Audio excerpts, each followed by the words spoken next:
Hi, everyone. Welcome back. It's Wednesday, the 21st day of August already. Where has summer gone? Well, it's not gone anywhere weather-wise. Calendar-wise is another story. Weather-wise, another hot one out there today, gradually ebbing off a little bit over the past couple of days.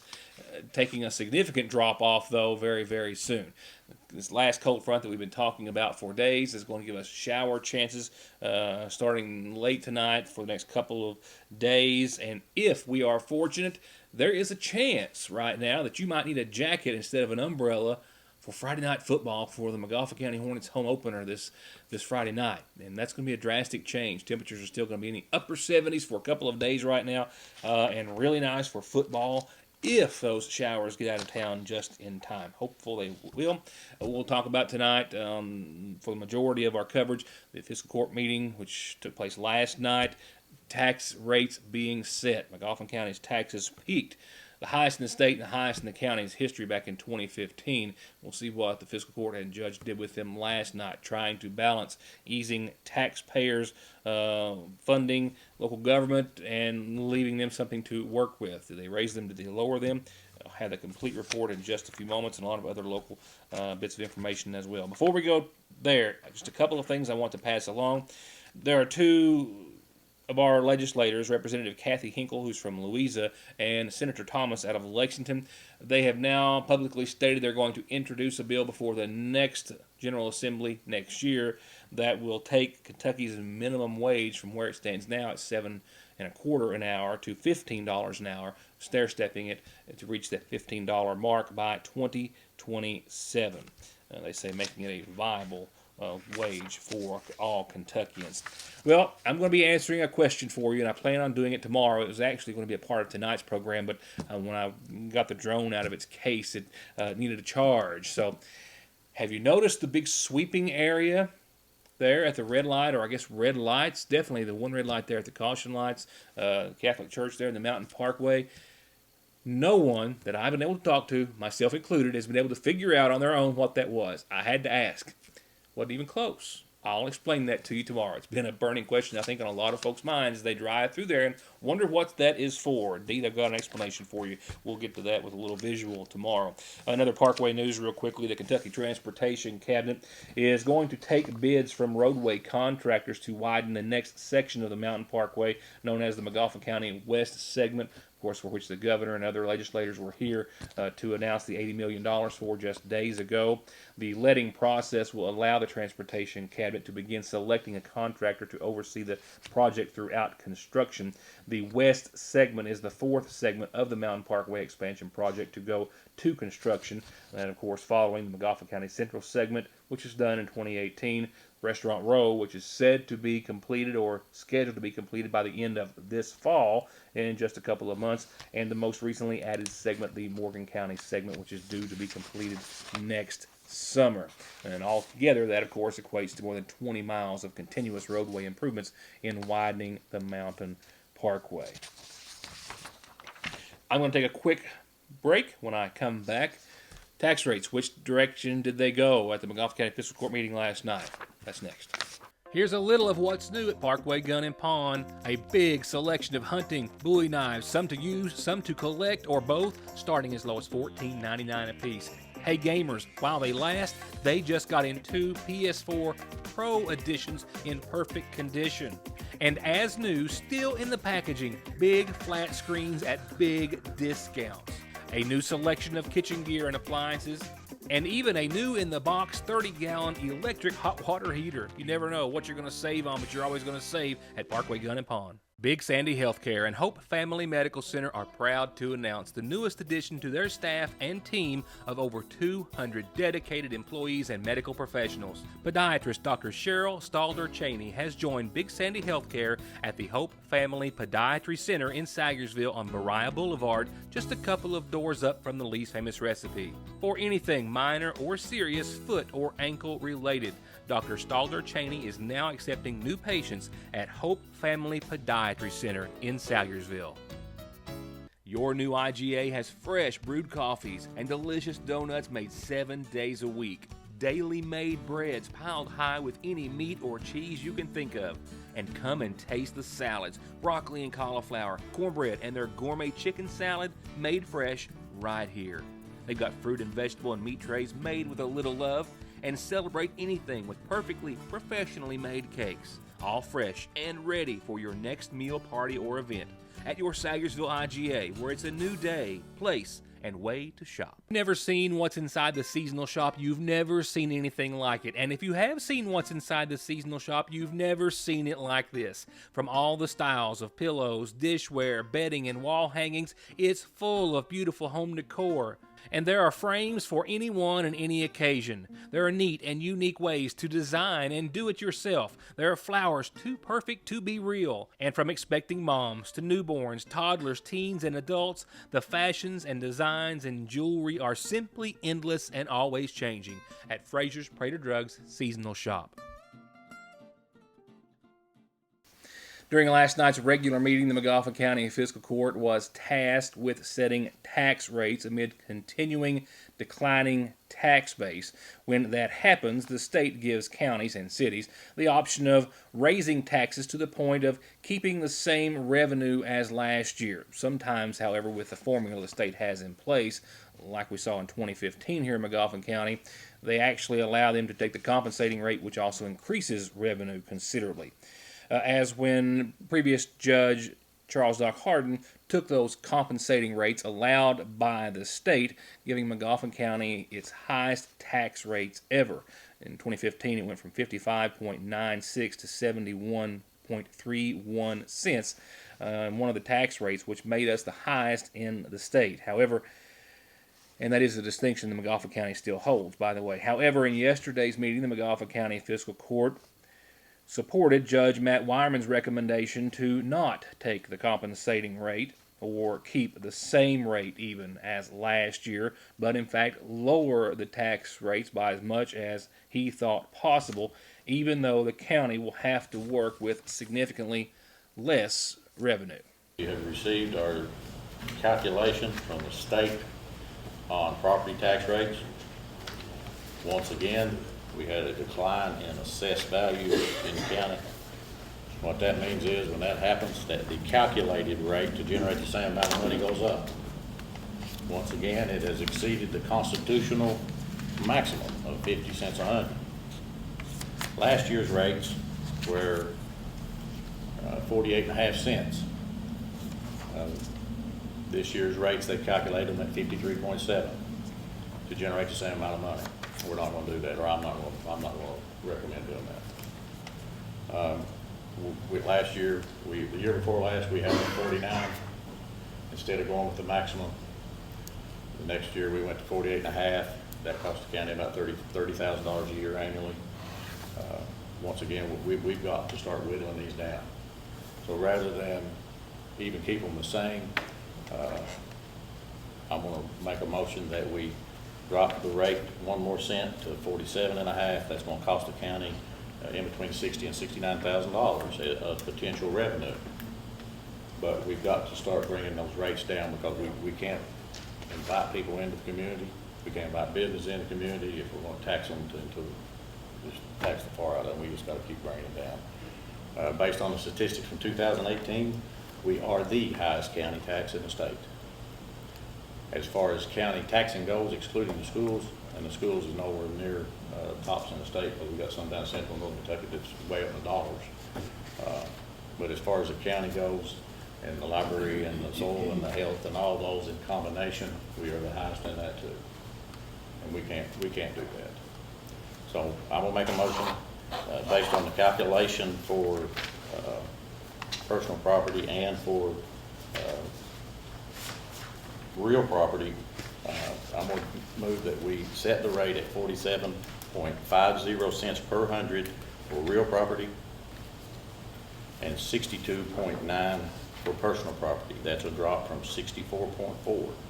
The calculation should be 63, so we're down under that just a little bit. And like I said, as far as the total amount collectible, that's about a 60 to about $68,000, $69,000. That's not a major drop, but it does start putting money back into the people's pockets. And we can make do, just based on the calculations, looking at the way our expenditures have been going. The first 6 months of this year, we were down spending wise about $250,000 versus the same, or based on the prior 6 months. So we got to keep getting leaner and leaner and leaner. We got to do more with less, and we can't keep pulling money out of people's pockets. Everything's going up. Water's going up, sewer's going up, garbage. We're going to be talking about it probably the next meeting. So that's a whole other issue. Taking an actual look at the numbers as depicted here in this chart, if you take a look at when Magoffin County's taxes were at their very highest, which was 2015, as I referred to a few moments ago, the personal tax rate was 71.3 cents, and the real property tax rate was 43.6 cents per $100 of valuation. That generated $1.668 million for the county. The next year, it lowered from 71 to 69.5 in personal taxes, but real property taxes went up to the maximum allowed by the state's constitution to 50 cents. That generated nearly the same at $1.65 million for the county. In 2017, personal taxes stayed at 69.54. Real property dropped a penny down to 49 cents, and that generated a lower $1.482 million. In 2018, personal property tax rates came down to 64.4, and real property tax rates came down a half a cent, or penny if you will, to 48.5, and that generated $1.462 million for the county, about $20,000 less than 2017. And for the current fiscal year, which just began for the county, after lowering tax rates as the judge and fiscal court did yesterday, they will now have $1,402,000 in revenue to work with. And again, lowering that rate by the 1% or 1 penny, if you will mean roughly $69,000 to $68,000 less that Magoffin County will have to work with government-wise next year. But that, of course, is that much more money that will remain in taxpayers' accounts and pockets. A couple of other things that were discussed, we'll pick that up in the next segment, with the exception of just saying this. One of their next orders of business was to hire a part-time employee for the Lloyd M. Hall Community Center. The community center already has a full-time employee that's there Monday through Friday, and now with a part-time employee working the weekends, and with newly renovated and remodeled features, including a new air conditioning system and the gymnasium, gym floor that's being refurbished and now able to be play basketball on again, and with, of course, the Big Sandy College moving into the back of the facility. They're hoping that with this extra personnel, they'll be able to open the doors to the public for much more use in the future. More coming from the fiscal court meeting after these messages. SSI and disability cases are harder to win these days. You need all the help you can get. If the government has turned you down, I will not. Many factors are considered when a claim is being processed, like your age, education, physical, and mental disabling conditions. When it comes time to winning your disability case, you should not face a federal judge alone. You need an attorney who is experienced, determined, hardworking, knowledgeable, and dedicated to helping you win benefits that you deserve. If you need help with your SSI or disability case, call me, Donald Wayne McFarland, and let me go to work for you. Appalachian Wireless has a question for you. Would you rather pay $650 or $66 for a smartphone? If you think this answer is simple, then the Appalachian Advantage Plan is for you. Pay less upfront for today's hottest smartphones, and then pay just a few dollars more every month on the monthly bill. Many smartphones are $5 a month or less after you factor in the $20 discount from the Advantage Plan compared to the contract offering. Better service, bigger savings. That's today's Appalachian Wireless. Payment agreement required. See store for details. From brakes, exhaust, suspension, fluid changes, to expert collision and auto body, to turning your 4x4 or diesel from mild to wild, get real auto maintenance, paint, and repair at Black Smoke Performance in Dixie of Sagersville. 349-8785. Getting the best deal on the best tires with the best service has never been easier. Just log on to ConleyTire.net, check out the latest rebates, sales, and promotions, pick out the tires you want, and email, call, or come by for huge savings from the family who's been proudly serving the area for over 32 years. Conley Tire in Staffordsville, 297-2424. Just like that, we've jumped into the spring allergy season with all the buds and blooms, tree and grass pollen, mold, and all the nasal congestion, sneezing, itchy nose and eyes and throat that they cause. Don't get caught off guard. Protect yourself daily with a quick trip to Parkway Pharmacy for over-the-counter and prescription relief. And you can always log into parkwaypharmacy.com to have your prescriptions ready when you get there at Parkway Pharmacy in Sagersville. Wrapping up fiscal court coverage, in Sagersville City Council and Paintsville City Council meeting coverage from the past several days, both entities wrestling with speed bumps. Individuals or citizens requesting, others not wanting them in their parts of the neighborhood or city limits. Last night, Judge Wireman referred to several things in that area in his report: speed limits, speed signs, speed bumps, and the like. There's some people that have talked about the speed on the county roads, and I know this has been an issue in the city. I've heard about speed bumps. I've heard about speed limit signs, congested area signs, and I've had some ask for children at play signs. We've got a lot of signs that we got to get up. We got street signs we got to put up. We got to put stop signs up, and in areas that we deem from the administrative side, the executive side, will address those. The one thing, and I know people may have never thought about this because I didn't. I heard it 3 years ago, and it didn't really think about it until they said it.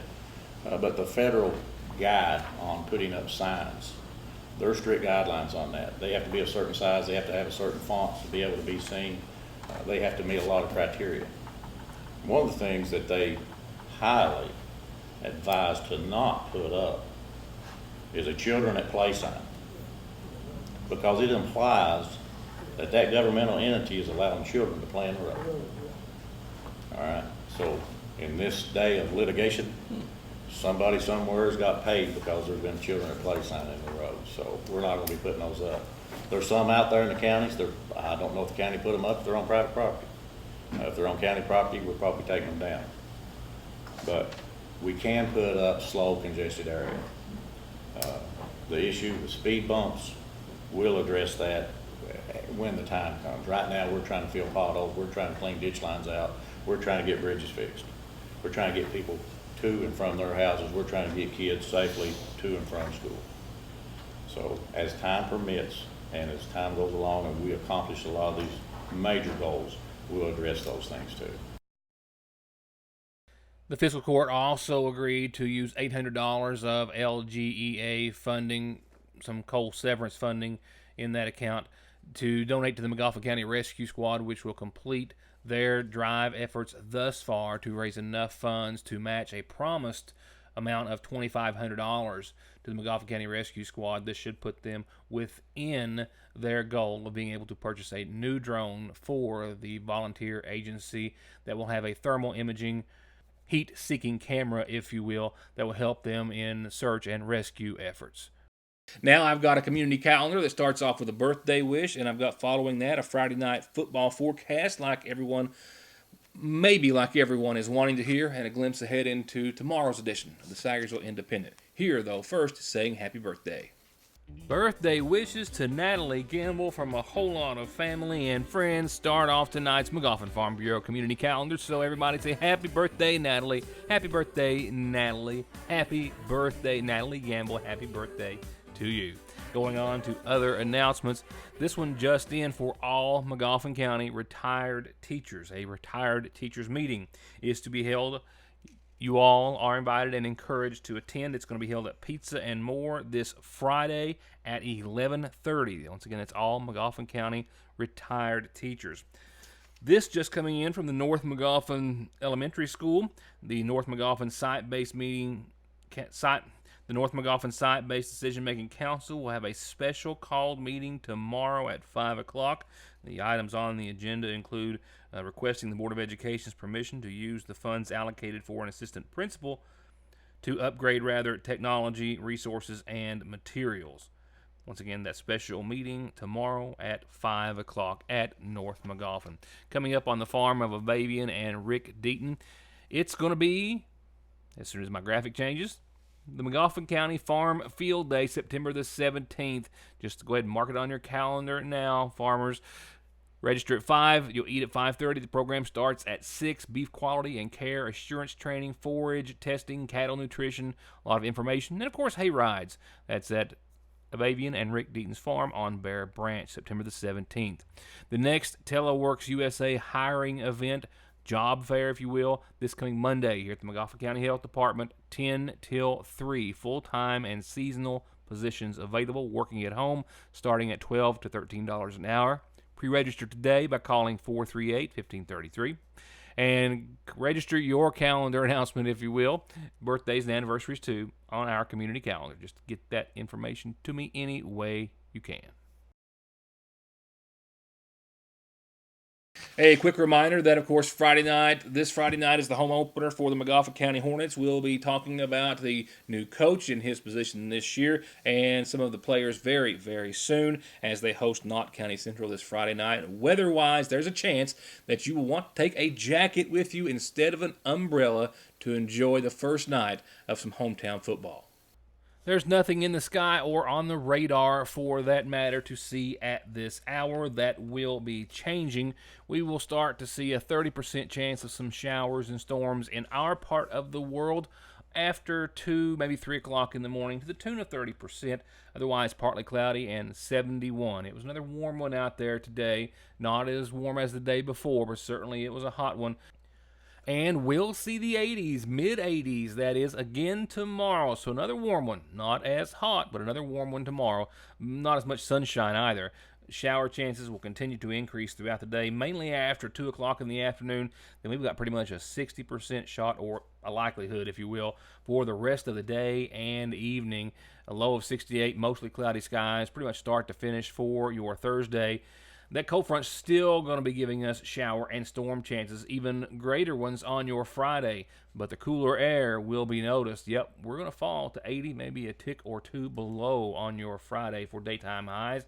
Mostly cloudy skies. Like I said, those showers, a 70% chance for the first half of your day, still holding on to a 50% chance by the end of your Friday. And then thereafter, it's going to calm down. There's still going to be a slight chance of showers in your forecast, but definitely some different conditions than what we're going to see for the next 24, 48 hours. Saturday, 79 again, but the sun returns, and we only see about a 20% chance of showers across the board for your Saturday. So all in all, a pretty nice weekend in store. Definitely on the cooler side. Friday's going to be 79. You're just not going to get to enjoy it as much with all the clouds and the showers and possible storms. Saturday, not so much. Sunshine, 79 degrees. The latter half of your weekend will probably hit 80, 81 degrees, partly sunny, and about a 30% chance of showers. And there's no sign, really, of the mid-80s anywhere thereafter in your forecast. 81 on Sunday, 82 partly sunny Monday, 84 partly sunny on your Tuesday. By Wednesday, the very tail end of the forecast and outlook, we do have an 85, 86 degree day. But before that, we've got some nice, much more comfortable air to enjoy after a bit of a bumpy pattern or way to go for the next couple of days. It's Wednesday, so before I say goodnight, let me say this. Just a few of the things that you'll find in tomorrow's edition of the Sagersville Independent. A local woman has a new book being published and coming out very soon, and our editor, Heather Oney, has sat down with her for an interview. Also, a local young lady has penned a poem being published in a book of Kentucky's best emerging poets. You'll want to take that into consideration and pick one up for tomorrow's read. Snake season. Why? There is some research that's been done here. Why you may see more copperheads and rattlesnakes this time of year. The Heritage Day schedule. Can you believe Heritage Day starts next week? Oh my goodness. Don't forget, by the way, to pick up our Fall Festival magazine. You can get one here at the Sagersville Independent office or your News Today studios. They're free wherever you can find them. We printed several thousand copies, and we placed them throughout many counties. Pick one up when you can. They will not last long. Our best yet, we do believe. Absolutely. More first day of school photos, more on the Community Day event, a lot of great pics there. A preview on Friday night's football game in the paper. We'll have the video version a little bit later on our old page. We're going back to 1966 in August of that year. when Spark Plug won the feature race, Head Starters at the Sagersville Grade School, Kids at the Sagersville Daycare Center, and a poem about the Carpenter Hotel. That'll take you back. Pick up a copy tomorrow, and we'll see you back here tomorrow night. Thanks for watching.